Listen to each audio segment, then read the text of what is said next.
Back with the Administrator of Elections in Knox County, Chris Davis. And you mentioned before we went on air that you have really three things that you want to highlight about this election. Let's talk about the first, and that is early voting. Early voting, I think, is crucial to making sure that this election is a success. And folks at home, if you don't want to stand in line 2 hours, 3 hours plus, I encourage you to early vote. Yes, you're going to stand in line. You're going to be in line 30 minutes, 45 minutes, even an hour sometimes maybe. I'll give you just a quick anecdotal. If you go to downtown West, there right near the mall, that's usually the most crowded. There will be a line all the way down to the Habitat for Humanity. It'll be 300 or 400 yards long. But given the short length of the ballot, we'll have folks in and out of there. You'll get in line an hour, you should be getting in the door, 5 minutes in and out. It's a lot better than going to your polling place on election day. And Chris, that's the important feature. On the early voting, you can go any place. If you happen to be in a part of town and you see an early voting center that's not near your house, not near your work, you can go to that one. Absolutely. Any one of the 12, and for the first time ever, we have 12 early voting spots. And I'm going to just give your viewers a little hack here. Number one, go on weekends. Saturdays are less attended than during the week. Yeah. And number two, I'm going to recommend maybe just if you want to take a little Saturday drive, maybe go out to Carter, go out to Gibbs. I'm going out on, I'll tell you right now, I'm going to be October 19th, Carter. I'm going to be out there voting. I'll be in line 10, 15 minutes and we'll be out the door. My tip, late afternoon, City County building. That'll work. That absolutely, after the 4:30, after everything closes down, absolutely. Yep. And early voting does start October 16, which 16th. Is less than a month from today. It is, that's correct. And in fact, it will culminate on Halloween, actually. We'll close at 6 o'clock on Halloween. We'll have 3 days where we go 8 to 8, along with 2 Saturdays, 8 to 1 for the Alabama Saturday, 8 to 5 for the non-ball game Saturday.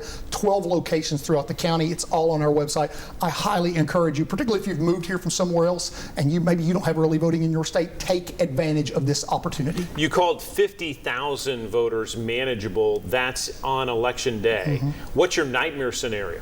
Oh, anything over like 55 or 60, because then you have lines for hours, people calling, ringing. Quite often, a lot of times what we see with folks who wait until election day, if they're not just like the diehard, been doing this for years and years and years, they don't know where to go. Quite often, they don't know if they're registered. They sure haven't looked at the ballot. And so it's those folks that were just like me in college, had the 8 a.m. exam, I start studying at 2 in the morning. It's a lot of these voters, frankly. And that's not what we want to see, because it's a long day for our workers. They're busting their tails out there trying to get this right. We want to make sure, and we want to also, this is a customer service business for us. We want to make sure that we're getting people in and out as quick as possible, but with long lines, it's harder to do. I wanted to address one topic, sort of talking about customer service or the service in general that you all put out.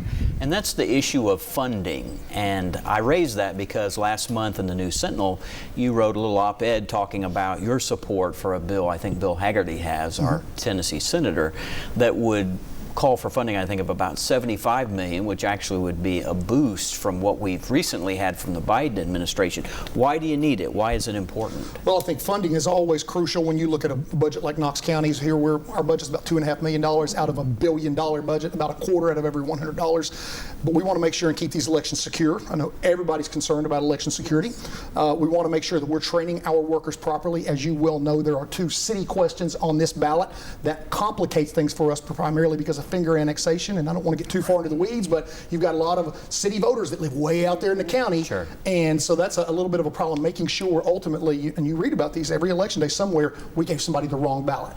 I don't want to ever be in that situation. So it's training, it's security, and that funding is crucial to us, whether it comes from federal funds, state funds, or a local budget. To any skeptics, October 2nd, circle it, make time. Why?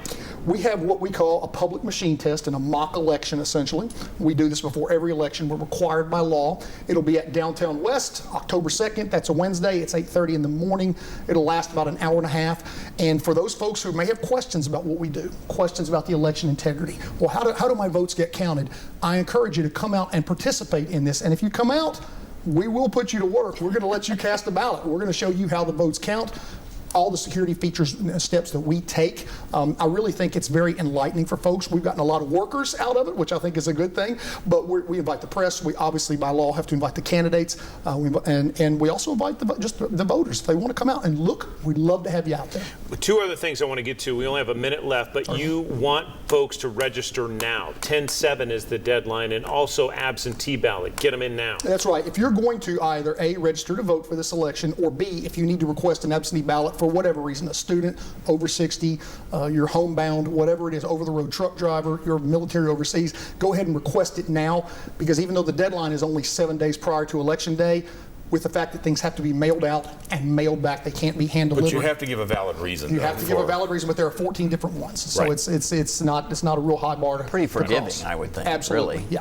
Chris Davis, we always appreciate the conversation. Thank you for the time. Thank you very much. Appreciate it. Absolutely. We'll be back with our talk around on Inside Tennessee on this Sunday morning. See you then.